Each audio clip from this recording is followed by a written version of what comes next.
What's going on, my buddies, my friends, you fans of the UFL?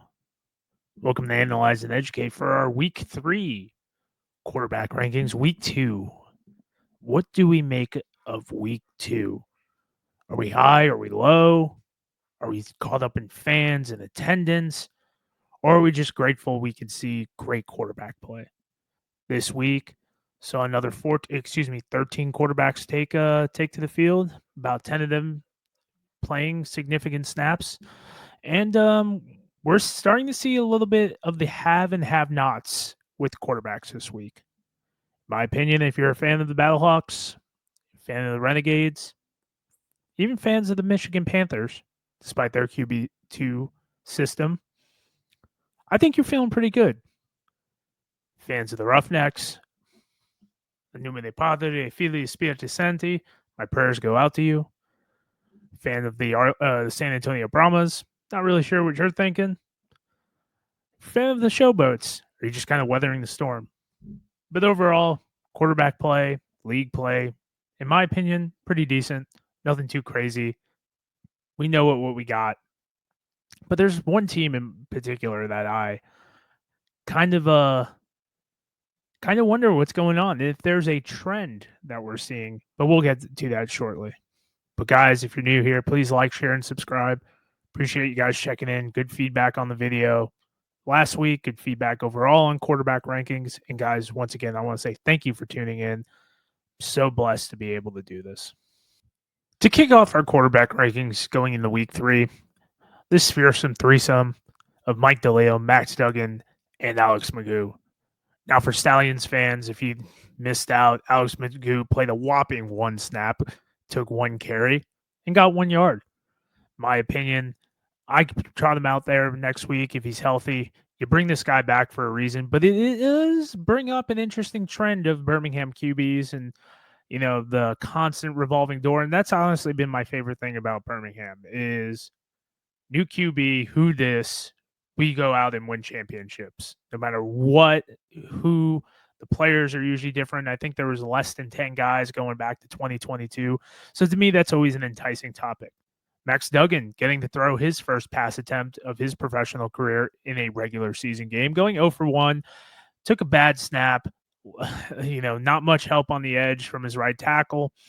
And then obviously the timing was off, threw it behind Peasy, but made up for it with a clutch rushing attempt. I think it was for 13 yards to push forward, ice the game against the Brahmas, and took a series of kneel downs after that.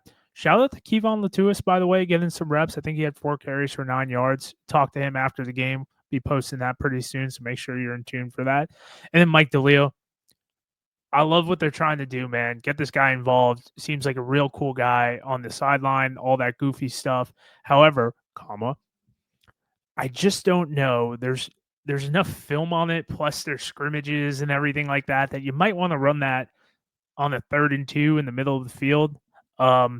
And then really start integrating that pop pass like they did with Ben Berenishin. And I know I said that wrong, and I apologize for that. But I'd really like to see DeLille with a little pop pass. I know Shannon Harris kind of equated him to like Tim Tebow, but in the end, he goes in for another 1 yard or 1 carry for -2 yards. And on the season, I think he's rocking 2 carries for -4 yards. I'd have to look that back up, but those are our honorable mentions. Reason why we always do the honorable mentions is because we do equate them into our end of year quarterback rankings. Getting into our meat and potatoes of our rankings is coming in at number 10, Nolan Henderson. Guy got 2 series, man. I don't know what to make of this Houston Roughnecks situation other than it's bad. And you get 2 series, you go 0 for 3, 1 carry for 7 yards. Nolan's going to give you the best option to win, in my opinion. And that's saying not much because there are so many holes in this offense. There are so many holes on this offensive line. And you got Tom Cable over there as your offensive line coach. So that these boys are getting coached up. But to me, some of these signings and whatnot, just no one's really popping off for me, man. And that's such a shame because do I think Anthony Brown is a great quarterback? No. But he did almost throw for 300 yards in an NFL game. So he's got to be semi-decent. Do I think Nolan Henderson is an amazing quarterback? I think he's good. I don't think he's terrible. But what I do know is that you can't give a guy like that 2 series, expect him to go make something happen, and then kind of just like forget it exists. And then you also manage the fact that, their their their passing concepts are pretty rudimentary. It's a lot of quick game. It's a lot of Kirk Merritt, go make a play, a lot of Justin Hall quick screens, which we did see success on. However, to me, they do not have the foundations, culture to build a winning product. Nolan Henderson comes in at number 10. He's kind of a victim of circumstance right now, but that's the reality of the situation. Life isn't fair, and it's definitely not fair for Nolan Henderson. Coming in at number 9, Danny Etling. I want to say this as well. I think Danny Etling is a good quarterback. I just think he's the second best quarterback on their team. Comes in for a couple series, doesn't really do much, goes 3 of 4 for 8 yards, kind of just, spelling Perkins a little bit. It's obvious Perkins is QB1. You got to keep riding that hot hand. Do I think Bryce regressed a little bit this week? Yeah, I think he was a little uncomfortable. 100%. Maybe to me to kind of alleviate some of the pain that he could take because he is a very skilled rusher. You throw Etling in there just to do some read option stuff. Maybe it's not a 13-yard gain, it's a 7-yard gain, but for me, you want to keep Perkins healthy. Michigan over the last couple of years, going back to 2022, has done a really bad job of keeping their QBs healthy. Last year was a very, very strong example of it. I'm curious to see what they do moving forward. Obviously, a bit of regression this week with a loss at the Birmingham. However, I don't think Perkins is the issue. And if you are going to play Etling, you got to play him the whole game. And I would say the same thing about Perkins. Coming in at number 8, and the only reason it wasn't number 9 is because I can't do that to my man Anthony Brown over here. But I posed a question this week to supporters of Anthony Brown, to supporters of the Roughnecks, and I wonder how much of his play right now is regressing his NFL stock. And some people said because he's been in the system, it doesn't matter. Some people said it's, all CJ's fault. It's this, it's that. To me, I'm just very curious to see what his chances of playing in the NFL again are. This is a guy who was on the Buffalo Bills practice squad a couple weeks ago, had some shots with the Arizona Cardinals, the Vegas Raiders. This guy was in the workout cycle. And to me, it appears that he's kind of killed his chances. He's completing under 45% of his passes. He's got a 1-to-3 touchdown ratio. Is the tape going to show collectively Houston as a whole regressing? Or is it going to show Anthony Brown trying to make lemon out of things you can't make lemonade out of things you can't make lemons out of? I'm not really sure. I'm not an NFL scout, but maybe it bodes well that the talent gap isn't as big as what we've seen, with a guy who threw for over 300 yards in an NFL game could only muster 146 against a aging Arlington Renegades defense. But Anthony Brown goes 45 of 30, 146 yards, 1 touchdown, 1 pick, 3 carries for 20 yards. They also on Fox Sports, the UFL website had him for a reception for 37 yards, which I love that. However, they did correct that. But to me, just Anthony Brown, due to his lack of mobility, just to me, you got to throw Henderson in there. You got to really just ride the wave with Nolan, let him run around, let him do his best to make plays. Because Brown has shown he can't do that. And if you talk to Andy Murray, who's a big Oregon fan, he'll tell you that he saw this coming years. Coming in at number 7 this week, Kellen Mond, 13 of 37, 129, no touchdowns, 1 pick, 3 carries, 19 yards. Identically same amount of rushing output as last week. I had Kellen Mond as number 7 last week. I keep him there at number 7 as well. I think he's kind of your line of demarcation regarding your quarterback play in this league. To me, that means the quarterback play is just slightly more elevated over the last couple of years. With Mond, I kind of give him the benefit of the doubt because that Battlehawks defensive front is way better than people give him credit for. Travis Feeney, I think, almost at 20 career sacks. Peter Tomei-Penu, whose chop club should be patented, put in a museum. And the thing is it's coming.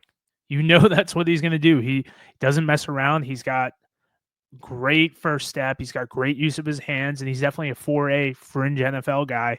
Who might be aging out a little bit because he's past the ripe old age of 30. So obviously not capable of being an athlete anymore. Obviously, that was sarcasm, by the way, if anyone didn't get that. But Mond's only got one real connection, and that's with Jacob Harris, who, in my opinion, is playing really well. Big body receiver, played with the Rams for a little bit.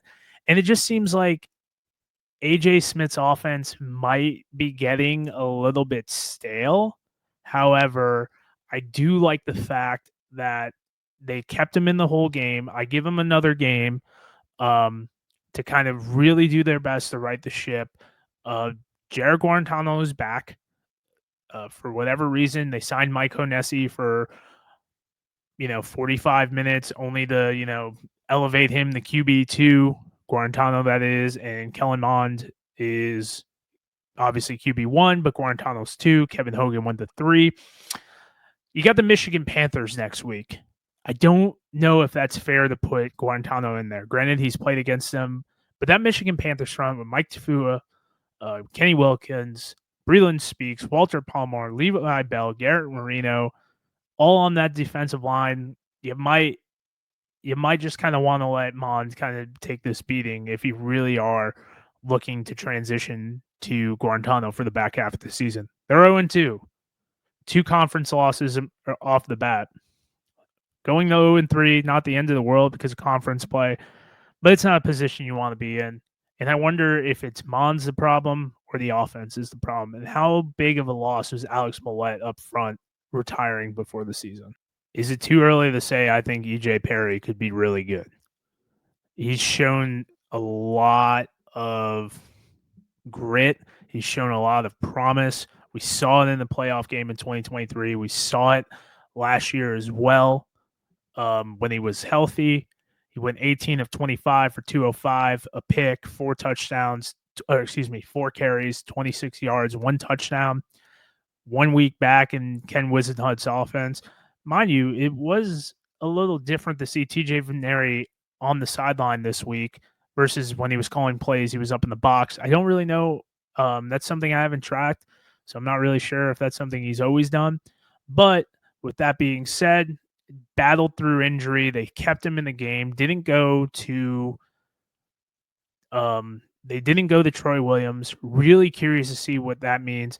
But 1 week of Ken Whisenhunt's offense, the connection between him and Jonathan Adams is awesome. They play Houston this week. You got to ride with Perry, in my opinion. You could see a big offensive output from that team. I like their running backs. I think getting them more involved in a 1 quarterback system is really going to see Perry really get comfortable. And I think in a Houston get right game, this could be a pretty nice matchup for them in which Perry kind of, finds his footing, takes advantage of, have a nice stat padding game, and they can really figure some stuff out. Even if they're blowing them out, let Perry finish the game. I might get some grief for this. I twiddled with it, thought about it, and I can't put Jordan Teamu in my top 4. I wanted to.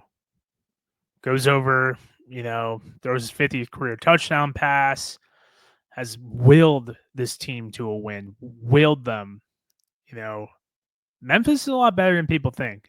Jaron Horton's defense, not a lot of people can run a cover 6 like Jaron does. They do a really good job. Kudos to EJ Perry, by the way, for going up against Greg Williams' defense and surviving, barely, but surviving. But Teamu, to me, had to come in at number 5. I felt like the other 4 quarterbacks just played a lot better than him, despite some of these numbers and whatnot. But Teamu last week, number 3, 12 of 26, 152 yards, 1 touchdown, no picks, 3 carries for 18 yards. Man, they beat up on him a little bit. Defensive line got a lot of pressure. We're seeing the regression, and I don't mean this offensively. We're seeing the regression on some of these teams of offensive line play. I don't know if this is just a week-to-week thing. I don't know if the defenses are it's a lot easier to sign some better defenders. I know they brought in Pete Kendall to kind of work with the offensive line, which when you have Tom Cable and Mark Colombo on staffs, to me is kind of slightly offensive, to bring in an outside consultant. Maybe, people are just trying to hook up their buddies with a sweet job if they are getting paid and whatnot. It wasn't a perfect game by any means, but DC is able to figure it out. Abram Smith will continue to get better. Utilize the tight ends more. Ty Scott and Chris Rowland. Those are your guys right there. Teamu missed a couple touchdowns, man, and I know one was dropped by Jaden Mickens. They have all the tools to really wow some people this year and rebound from 2024. Ironically enough, in 2023, when Teamu won the Offensive Player of the Year, I will say he had a pretty atrocious first couple games as well. So relax. Air Corral is back. Corral and the Stallions. They're getting no reps in week one. Matt Corral comes in, getting his butt beat in the first half, then going 9 for 9 at one point, 198 yards, 2 picks, 1 touchdown, 3 carries for 15 yards. Yes, I put him at my number 4 despite throwing 2 picks because this guy made a lot of good reads, understands the system, plays within the system. However, not ready to start him yet. But let's look at the history of Birmingham's quarterbacks. 2022, Alex Magoo starts, gets hurt. Jamar Smith comes in, even though Alex Magoo did lead them to a championship. 2023, Jamar Smith starts, gets hurt. Alex Magoo comes in. Rest is history. 2024, Matt Corral starts. Adrian Martinez comes in. Wins MVP, even though I will say Matt Corral had a big hand in leading them to a championship if you watch the USFL conference game. And now here we are, another quarterback starting week one, another quarterback getting hurt, and another quarterback taking the reins and riding the Stallions to victory. Birmingham, 1-1, a little bit of questions. Let's not forget Case Cookis is on that team as well. I do think you go back to Alex Magoo, but man, having Matt Corral ready to go at a moment's notice makes me feel real good if I was at Pole. Oh man, I might get some heat this week. I think I'm going to get heat for a decent amount of these suggestions I've made. But Bryce Perkins coming in at number 3 to me, 12 of 23, 132, 1 touchdown, 1 pick, 3 carries for 30 yards. I think it was a slow start, but man, his tackles are not helping him out enough. Ronnie Perkins of the Birmingham Stallions, by the way, great game.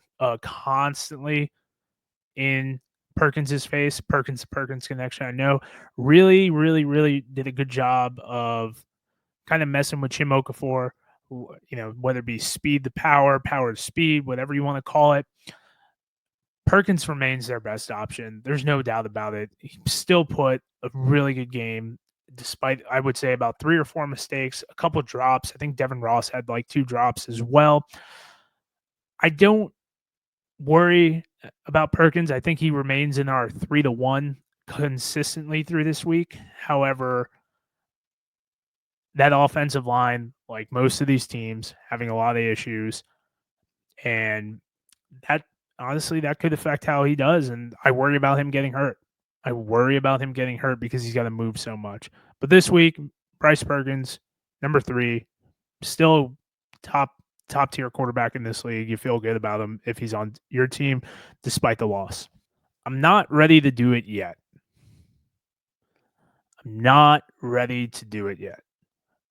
I'm throwing Manny Wilkins as my number 2 QB this week.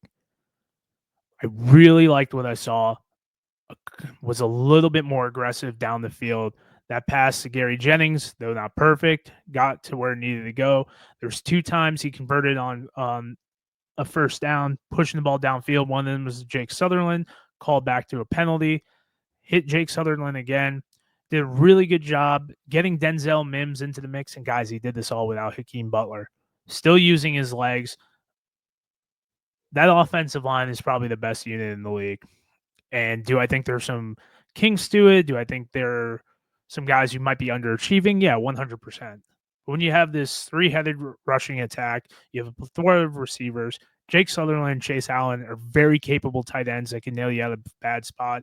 Jake looks way better this year, looks way quicker. I just need one more week. If he can put it together for one more week, against DC, I think I'm all in. And I will easily, if he puts up a similar stat line, put him as my QB1. I just need finally throw the ball into the end zone. There was a couple times I think he should have threw the ball, didn't miss receivers, but misreads would be the better option. I worry about him getting hurt as well. Love that he was able to bait them into a 15-yard penalty. Some people are controversial about that. I'm not. I don't care. Be better. Don't play in the people's games. He played a game. He won. I do love it that he was able to do that. But long story short, Manny Wilkins, he is my favorite for MVP despite being number 2 QB for 2 weeks in a row. But you give me another game against DC like he did against San Antonio, I'm all in. No questions asked. And our final ranking this week, Spring King, number 1. 2 weeks removed from his book review. Played a lot better than the stat line indicated. I feel like they missed out on a couple opportunities, whether it be play calling and whatnot, but goes 19 of 27, 211 yards, 1 touchdown, no picks, and the kneel down goes over the 200-yard mark, gets over 8,000 career passing yards, found a really good connection with Isaiah Winstead. Obviously, Sal Cannella as well had a couple receptions, gets hurt for a couple plays. From a passing perspective, best QB this week, able to kind of slice around the Houston Roughnecks defense. I kind of gave him a BOTD a little bit, but overall, as far as from a passing efficiency and whatnot, number 1. But Manny Wilkins, man, like if it's Perez number 1, it's Manny Wilkins 1.001. There's no question about it. So that wraps up our QB rankings this week. Going into week 3, very curious to see if some teams begin to kind of move the needle on some change. But what I need is consistency. I need these quarterbacks to play 4 quarters of football uninterrupted. Take the San Antonio Brahmas method. Might not be pretty, but you got to let these guys ride, especially a guy like Kellen Mond, who hasn't been playing in a while and whatnot. And, just kind of dealing with some exterior factors as well. Not ready to jump off the ship on any of these guys. I want to see Alex Magoo get one more game. I want to see EJ Perry get one more game. I want to see Kellen Mond get one more game. But guys, what do you think about my rankings? Am I totally off base? Am I right on cue? Leave a comment, subscribe, like, all that good stuff. And I appreciate you guys checking in and watching. Guys, it's always a pleasure to do this for you all. And it means a lot that I have the ability to do this. So thank you guys for watching. I look forward to talking to you guys next week.